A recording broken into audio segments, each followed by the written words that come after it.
The airplane wheels touched the tarmac with a gentle bump. A new land stretched out before me, bathed in golden afternoon light. My heart raced with excitement and a hint of fear. I was about to spend 30 days in a country where I didn't speak a word, not even hello or thank you. It felt like stepping into a beautiful, mysterious fog. I clutched my small suitcase, my only companion, signs with unreadable letters, voices in a melody I'd never heard. Panic threatened, but adventure called louder. I took a deep breath, determined to embrace the unknown. This wasn't just a holiday, it was a test of spirit. With a hopeful heart, I stepped out of the airport. The adventure had begun. I was ready for whatever came my way. My first challenge came immediately, finding my guest house in a city where every street looked unfamiliar and every sign was a puzzle I couldn't solve. The air buzzed with a language I didn't understand, and I felt both excited and overwhelmed. I showed the address to a taxi driver. He shook his head and drove away, leaving me standing there, clutching my paper with growing uncertainty. The second driver did the same, barely glancing at my note before pulling off into the traffic. I started to wonder if I'd ever make it to my destination. My English handwriting meant nothing here. The letters that made perfect sense to me were just meaningless marks to everyone else. Standing on a busy pavement, I felt invisible and lost, surrounded by a sea of people who seemed to know exactly where they were going. Ordering my first meal was another adventure. Hunger finally pushed me into a tiny restaurant, where the smells were inviting but the process was intimidating. The menu was just beautiful symbols, no pictures, no English, just lines and curves that danced across the page. I realized I had no idea what I was about to order. I pointed at random, hoping for the best, trusting fate and the kindness of the waiter to deliver something edible. The waiter nodded, and soon I had a bowl of something spicy and wonderful. The flavors were unfamiliar but delicious. A surprise reward for my leap of faith. Eating that mystery meal felt like a victory. It was more than just food, it was proof that I could survive, even thrive, in a place where nothing made sense. Meeting people was hardest. I loved to chat, but here, I had no words. My usual jokes and stories were trapped inside, unable to cross the language barrier. I watched families and friends longing to join in, feeling the ache of isolation in the middle of so much warmth and laughter. I learned to observe, to appreciate quiet moments. I started to notice the small details, the way people greeted each other, the rhythm of daily life, the kindness in a stranger's smile. I got on the wrong bus, bought sweets instead of soap, walked for hours in circles. Every mistake was a lesson, every wrong turn a new story. But every mistake taught me something new. I learned to laugh at myself, to ask for help with gestures and smiles, to be patient with the process. I learned patience, and that getting lost isn't the end of the world.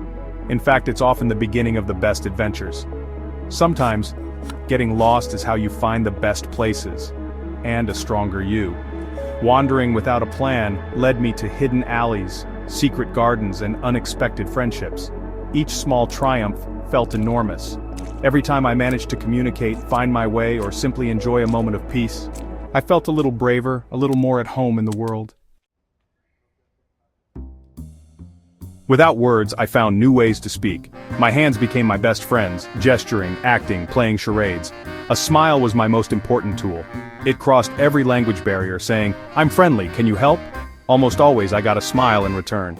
I carried a small notebook and pen everywhere. When gestures failed, I drew what I needed. Badly, but it worked. My sketchbook became my dictionary.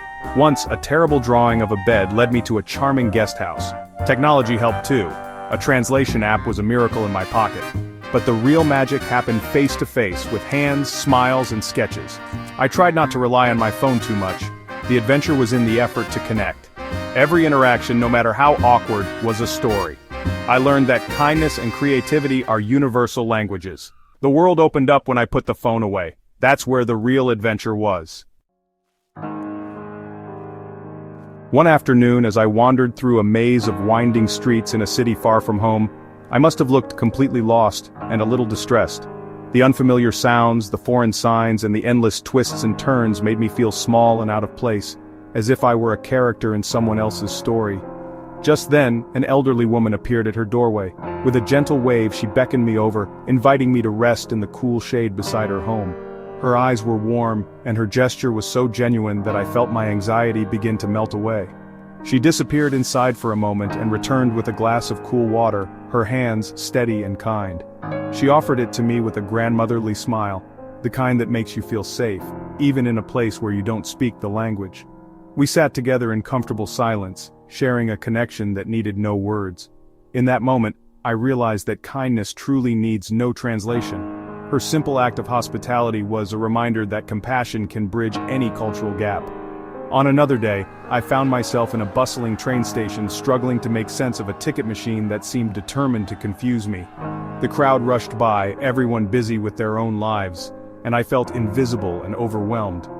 Suddenly, a young man noticed my confusion. Without hesitation, he approached with a friendly smile, patiently guiding me through the process, step by step. He explained the options, pressed the right buttons, and even pointed me toward the correct platform for my train. Throughout it all, he never made me feel like a burden or an inconvenience. His reassurance and patience made all the difference, turning a stressful moment into a lesson in generosity. These small acts of generosity, offered without expectation of anything in return, became my most precious souvenirs from the journey. They were gifts of the heart, more valuable than anything I could buy. Each encounter, each smile, and each helping hand restored my faith in the goodness of people everywhere. It reminded me that no matter where we come from, we all have the capacity to care for one another. I realized that the best memories from my travels aren't always the famous sights or landmarks, but the unexpected kindness of strangers who took a moment to help. These moments, simple yet profound, are what made my journey truly unforgettable. They linger in my heart long after the trip has ended. They reminded me that, despite our differences, humanity is universal. We all understand kindness, gratitude, and the comfort of a friendly face. Sometimes all it takes is a smile, a helping hand, or a moment of understanding to make someone feel at home, even far from home. The world is full of quiet heroes, ordinary people who make an extraordinary difference in the lives of travelers like me, often without even realizing it. And as I look back, I feel incredibly lucky to have met a few of them along the way. Their kindness is what I carry with me wherever I go. Not all moments were challenging, some were just funny. Misunderstandings became the best stories. I learned that nodding doesn't mean yes everywhere. In a shop, I pointed at a postcard.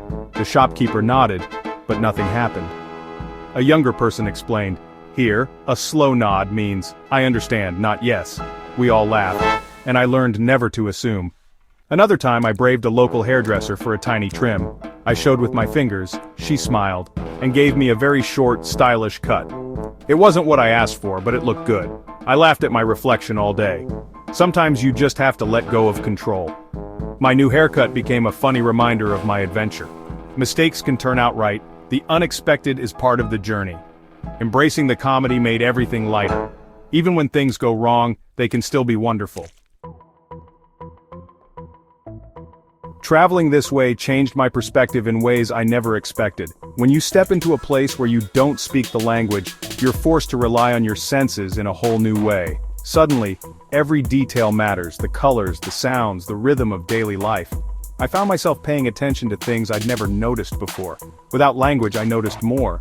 The way a mother comforts her child, the gentle touch of her hand, the soothing tone in her voice, even if I couldn't understand the words. It was a universal language of care and love.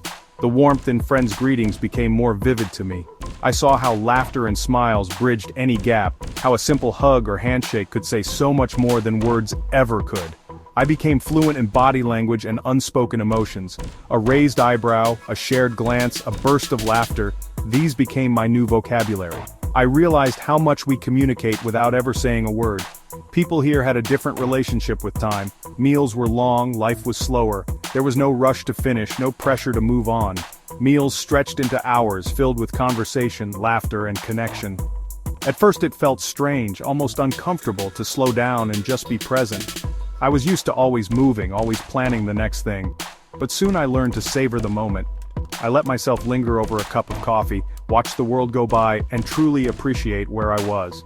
Cultural differences fascinated me. How people queue, how they wait their turn with patience, or sometimes with a quiet sense of urgency. Even the smallest rituals felt meaningful. I watched how people eat, how they use different utensils, or share food in ways I'd never seen before. I learned how respect is shown, through bows, gestures, or a simple nod. I learned by watching, copying, and making mistakes. People were forgiving. They saw I was trying, and their encouragement made all the difference. Every smile, every nod, was a small bridge between our worlds. It made me reflect on my own culture and assumptions. I started to question why I do things the way I do, and what I might learn from others. There's no single right way, just different, beautiful ways of living, celebrating, and connecting. Every culture has its own wisdom, its own rhythm. This experience opened my eyes and heart. I felt a sense of belonging, even in places where I was a stranger. I realized how big and diverse the world is, how many stories are unfolding at every moment in every corner, but also how similar we all are. We laugh, we play, we dream, no matter where we come from. We all want to be safe, to protect those we love, to find comfort in our communities. We all want to be loved and to share moments of joy and celebration. We all seek happiness in our own unique ways. Being unable to speak forced me to see our shared humanity. It stripped away the surface differences and revealed what truly connects us. It was a lesson no book could teach, a lesson I could only learn by living it, by being present and open. The world felt both vast and close, full of endless differences and surprising similarities. And in seeing the world through different eyes, I discovered a deeper connection to it, and to myself. Before this trip, I thought I was confident, but solving problems alone built a new resilience. Navigating a city with just a map and gestures made me feel invincible. I learned to trust my instincts and judgment. My intuition grew sharper. I discovered strength I never knew I had.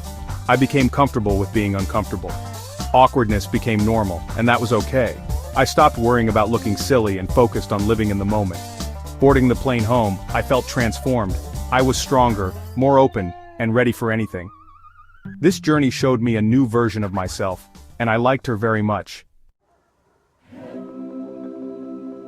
Maybe you're thinking, I could never do that.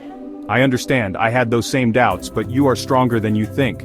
The world is waiting for you, full of incredible places and people. Don't let fear hold you back. The best journeys push us out of our comfort zones. Start small, a weekend trip, a day in a new place. The important thing is to begin. The rewards are worth it. Stories, confidence, and a new appreciation for the world. Be brave. Book that ticket. Pack that bag. Go somewhere unfamiliar. Embrace being a little lost. Let kindness surprise you. Discover the joy of a smile and a gesture. Allow yourself to be changed. Your adventure is waiting. Take the plunge. 30 days was just one chapter in a lifetime of exploration. The world is vast and beautiful, and I've only scratched the surface. My passion is to share these journeys with you. I hope my stories inspire you to see the world's magic. Travel breaks down barriers and builds bridges. It makes us more compassionate and connected. Let's continue this adventure together, one story at a time. Your presence means the world to me. The next chapter is about to begin. Come along for the ride.